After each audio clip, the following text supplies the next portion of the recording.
En 1975, M. Hayes et sa femme ont décidé de commencer à faire de la vente de linge pour les femmes. Suite à leur succès, ils ont constaté. Écoute ça, excusez-moi. Au départ, ils vendaient du linge importé de l'Europe et par la suite, ils vendaient du linge de leur propre création.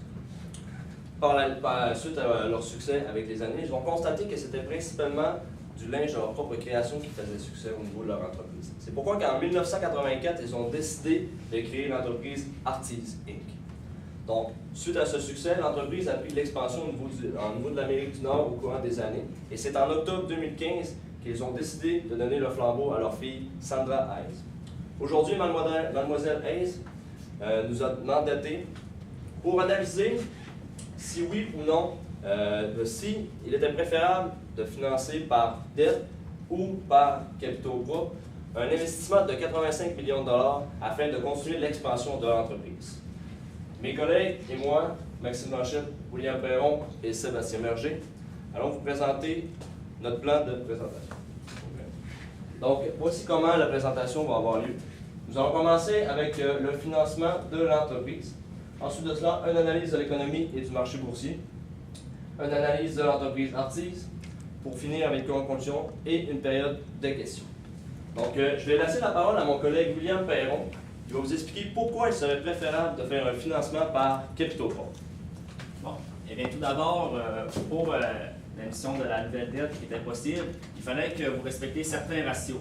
Présentement, l'entreprise a un ratio d'endettement de 1,28 si on ajoute les locations acquisition de 1,3.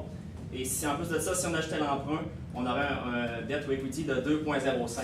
Les ratios demandés par les emprunteurs, il fallait qu'on se situe proche du secteur. Donc, le secteur, c'est à 0,25. Donc, on voit clairement qu'on est au-dessus des exigences pour l'emprunt. Donc, suite à ça, on voit qu'on ne respecte pas les exigences. En plus de ça, il fallait avoir une couverture des intérêts de 30 fois. Présentement, on a une couverture des intérêts de 4,78 fois. Donc, on est encore très loin des ratios à respecter pour l'emprunt par dette. Et ensuite de ça, en plus, si on fait la nouvelle émission d'action, on va avoir un ratio d'endettement de 0,75. Donc, on se rapproche de plus en plus vers la moyenne sectorielle. Donc, c'est pour ça qu'on recommande une émission de nouvelle action. Là, faites un premier appel public à l'épargne. Donc, pour faire un premier appel public à l'épargne, il fallait calculer la valeur de votre entreprise. Pour la valeur d'entreprise, on y allait par la méthode discounted cash flow. Donc, on a dû émettre quelques hypothèses. On a émis que la croissance long terme allait de 2 %, ce qui est la croissance long terme prévue pour le secteur des vêtements pour femmes. Ensuite de ça, on a dit que le taux d'imposition de la compagnie allait rester constant, donc à 28 %. Ensuite de ça, pour les dépenses en capital, on a mis un amortissement de 4 % des ventes, un taux de réinvestissement de 4 % puis un ajout au fonds de roulement de 3 % à chaque année. Donc, pour ça, il a fallu, pour notre discount de cash flow, il a fallu également qu'on trouve un moyen pour actualiser nos flux monétaires. On est avec la méthode du CMPC. Donc, le CMPC, pour le coût de l'équité, on est allé par le CAPM ou le MEDAF, comme vous connaissez bien. On nous avait donné le taux sans risque. Présentement, on a pris environ 2 % ce qui correspond aux obligations canadiennes à long terme. Donc, nous, c'est un projet à long terme, donc on prend le taux d'obligation à long terme. Ensuite de ça, on avait dit une prime de risque de 5 %.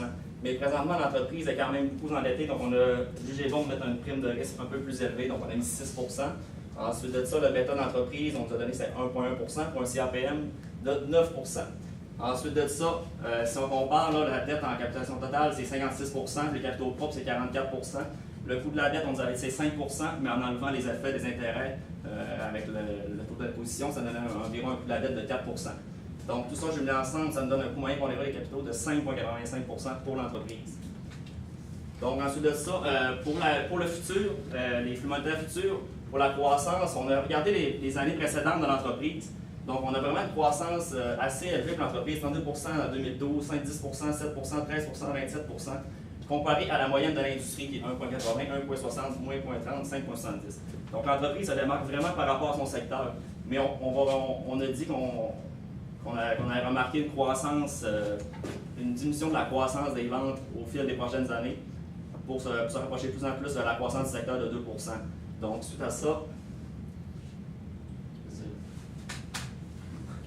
notre DCF, on peut voir, on a jugé bon de l'année prochaine, on va avoir une croissance de 8 %, ensuite tout en diminuant 6, 5, 4 pour se rapprocher de la valeur terminale avec notre 2 % et la croissance à long terme du marché. Donc, tous nos flux monétaires actualisés, ça nous donne une valeur. Ça nous donne une valeur d'entreprise de 676 millions. Ça, c'est en milliers, là, mais c'est en milliers. Donc, ça va 676 millions. Si on enlève ça, la valeur de la dette de 218 millions, ça nous donne une valeur de l'équité de 457 millions. Donc, avec le financement de 85 millions, qu'est-ce que ça va faire au niveau de l'équité? On rajoute les valeurs de l'équité, donc une valeur totale de l'équité après l'émission de 542 millions. Donc, les nouveaux actionnaires vont seulement avoir 16 de l'entreprise. Donc, votre question, c'est de savoir si vous allez encore continuer à avoir la majorité de l'entreprise après la nouvelle émission d'actions. Donc, vous, votre objectif, c'est d'avoir encore 70 %. Donc, avec cette nouvelle émission-là, il va vous rester 84 % encore. Donc, c'est au-dessus de vos attentes. Donc, pour ma part, moi, je vais introduire l'analyse du marché économique. Ce qui est important de savoir, c'est premièrement, qu'est-ce qui se passe au niveau du marché. Ce qu'on voit, c'est qu'on a une forte croissance de l'indice qui est à 17,6 % présentement. Ensuite de ça, on voit aussi qu'il y a une correction au marché dans les 3 prochaines années. La correction se fait comment? On a une augmentation du taux préférentiel qui va jouer sur l'augmentation aussi des taux, tout ce qui est taux hypothécaires, tout ce qui est les prêts et pour les intérêts de ceux-ci. L'impact à moyen terme, ce qu'on voit, c'est que les 3 premières années, on a une diminution de l'indice qui est à une moyenne de 6,5 % les premières années. Puis après ça, avoir la correction, comme je dis, de 5 % pour après ça redécoller l'économie par la suite. La corrélation, comme j'expliquais avec les taux hypothécaires, c'est on augmente le taux préférentiel pour diminuer l'inflation, ce qui donne en fait une augmentation des taux hypothécaires, des prêts par les banques et tout ça. Comme je disais, nous, on se fie à un indice qui est le TSX, à savoir si c'est le bon moment pour l'introduction en bourse. Le TSX, qu'est-ce qui va se passer dans les prochaines années? On va avoir une stabilisation, parce que là, ça fait quelques années qu'on voit vraiment une augmentation au marché de l'indice, pour en plus, ensuite de ça, avoir une correction. La correction se fait pourquoi? C'est parce que c'est cyclique. Le marché, c'est même bon, il augmente, mais il faut qu'il y ait la correction pour ensuite reprendre justement la reprise par la suite du 12 % à partir de 2022. Autres indicateurs qui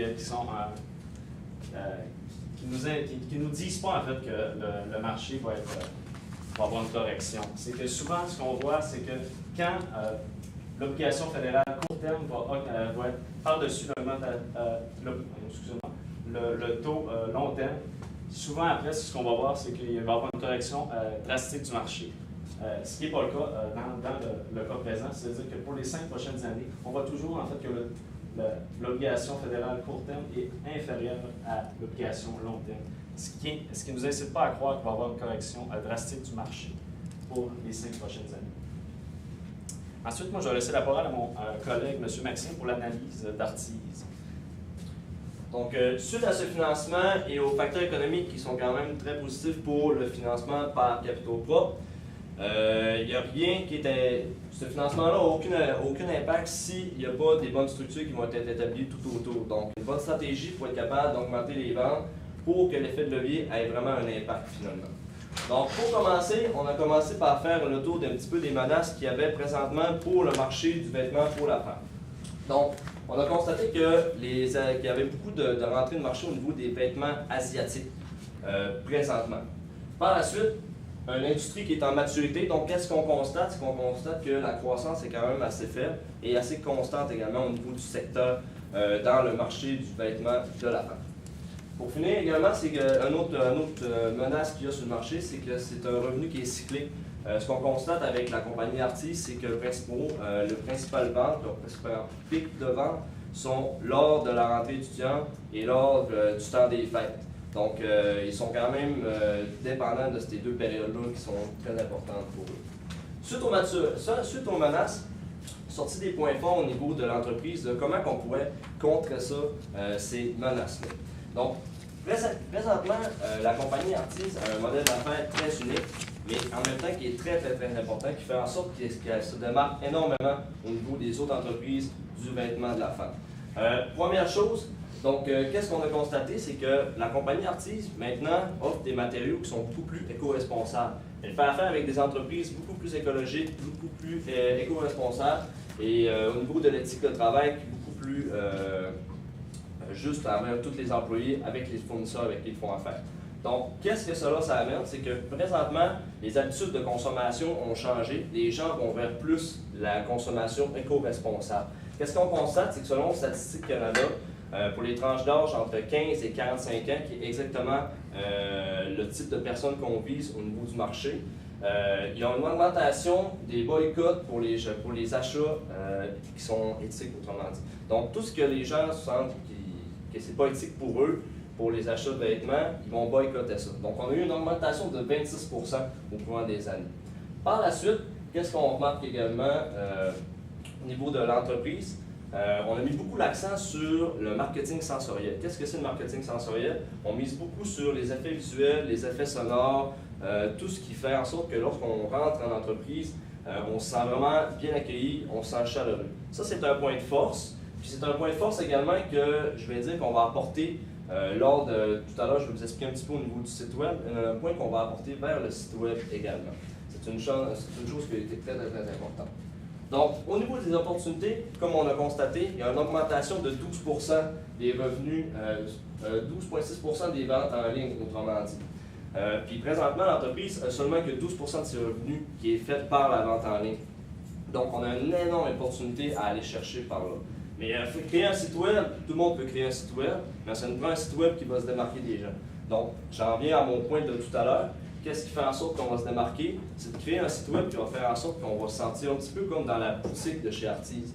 Donc, une boutique en ligne qui fait en sorte que lorsqu'on rentre, on va se sentir accueilli, chaleureux, puis qu'on va sentir que c'est vraiment simple de rentrer sur le site web, puis que les commandes vont être super rapides, un bon service à la clientèle, des bonnes politiques de retour, toutes ces choses-là vont faire en sorte qu'on va vraiment se démarquer du marché. Par la suite, ce qu'on voit présentement, c'est qu'on a beaucoup de tendance au niveau de la réalité virtuelle. De plus en plus, on voit les compagnies qui créent de la réalité virtuelle pour justement qu'on se sente un petit peu dans l'entreprise. Je crois que c'est une opportunité pour l'entreprise. Pourquoi? Parce qu'on a toujours réussi à se démarquer. Fait que je crois qu'on pourrait être capable, avec la réalité virtuelle, de comme créer une boutique virtuelle en ligne pour que les consommateurs puissent se sentir dans leur boutique tout en magasinant en ligne et en restant chez eux. Donc, ça leur permettrait de pouvoir faire le magasinage, se sentir dans la boutique et pouvoir faire des essais aussi, un petit peu des choses de genre. Donc, c'est un petit peu ça l'opportunité que je voyais pour la réalité virtuelle. Par la suite, bien sûr, c'est un peu une menace, mais une opportunité en même temps. On est beaucoup centré que sur le linge pour la femme. Qu'est-ce qu'on constate pour le vêtement pour la femme? C'est que la croissance des ventes est vraiment moins élevée au courant dans les années. Oui, c'est vrai qu'ils sont très majoritaires au niveau des ventes de magasins, au niveau des ventes de linge en général au monde, autrement dit. Mais par contre, ce qu'on constate, c'est que la croissance a réduit à chaque année. Donc, la croissance est toujours de plus en plus faible versus le marché. Qu'est-ce qu'on constate? C'est que le monde a une tendance à aller vers les magasins qui sont unisexes. C'est là qu'on voit que la croissance est beaucoup plus élevée versus le vêtement pour femmes. Fait que je crois que ce qui serait intéressant pour la compagnie Artis, ce serait pas seulement que de vendre du linge pour femmes, mais peut-être de diversifier sa gamme et aller vers du vêtement beaucoup plus unisexe pour les hommes, pour les enfants. C'est vraiment plus familial en général. Puis ils ont l'avantage de créer leur propre ligne de vêtements. Donc, ça serait vraiment très intéressant d'offrir ce style de vêtements-là pour les consommateurs. Par la suite, pour conclure, excusez-moi. Donc, pour conclure, qu'est-ce qui est important à prendre en considération pour le projet de l'entreprise? Donc, les émissions par action, super important. C'est vraiment le point majoritaire pour notre investissement. Ça va vraiment réduire notre taux de dette. On va vraiment être capable d'optimiser notre effet de vie par rapport à ça. Ensuite de ça, les facteurs économiques qui sont super positifs, qui font en sorte qu'on va être capable de vraiment avoir une bonne croissance pour notre investissement. Et c'est surtout les opportunités et les stratégies d'entreprise. Donc, il faut vraiment miser sur ce qui rend l'entreprise unique présentement. Donc, que ce soit le modèle d'affaires pour le magasinage unique, le modèle en ligne, tout ça, c'est vraiment important de miser sur ce que l'entreprise fait présentement, mais tout en se diversifiant au courant des années. Donc, on est rendu à la période de questions. Merci.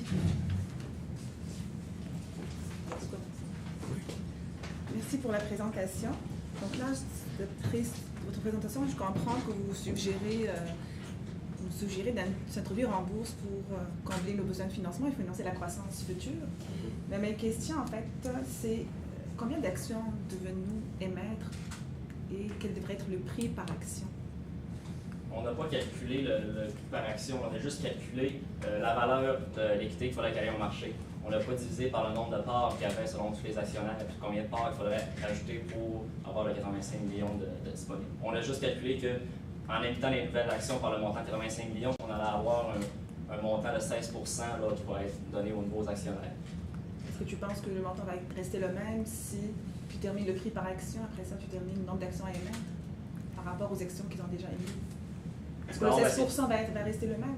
Ben, le 16 c'est calculé avec la nouvelle émission d'actions. Donc, c'est pas sur l'ancienne équité qu'on avait avant. Donc, c'est sûr que le prix par action va diminuer par rapport au prix qu'il y aurait eu actuellement. OK. Parfait. Ma question va faire un petit peu suite. Lorsqu'on fait un IPO, excusez-moi l'anglicisme, il y a quand même des frais assez importants qui sont rattachés. Est-ce que vous en avez tenu compte dans votre analyse? On n'a pas tenu compte des frais. Je sais que les frais, c'était 1 700 000 On a trouvé que c'est quand même assez minime sur la valeur vraiment de l'entreprise. On ne les a pas pris en considération. Idéalement, on aurait dû les prendre en considération. OK. Donc, les souscripteurs, il n'y a pas de frais de souscription non plus qui vont être...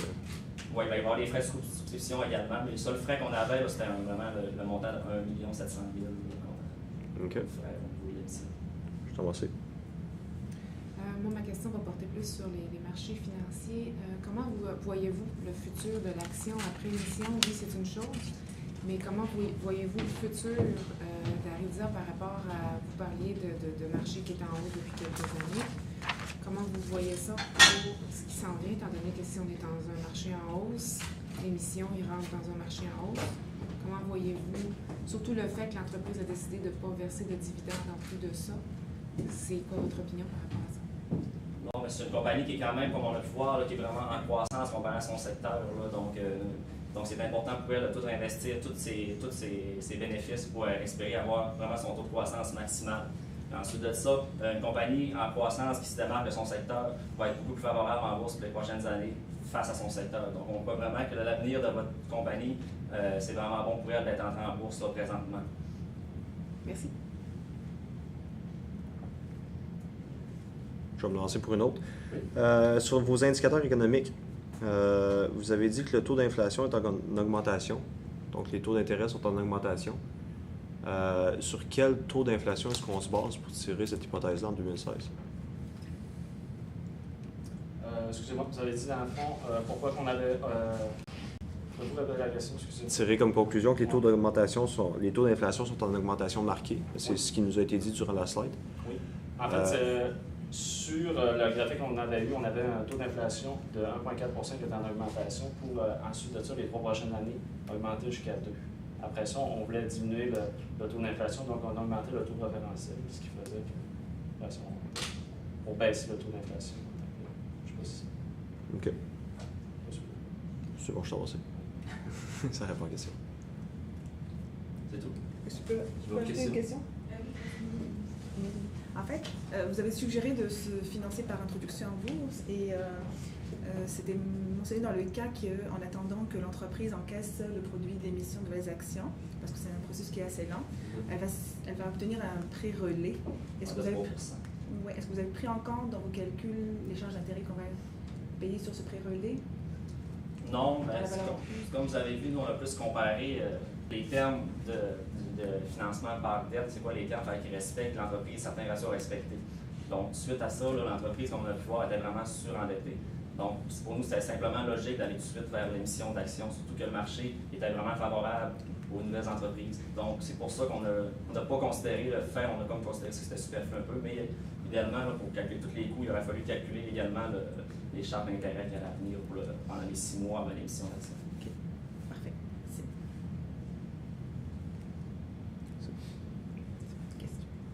Bon, merci beaucoup. Merci.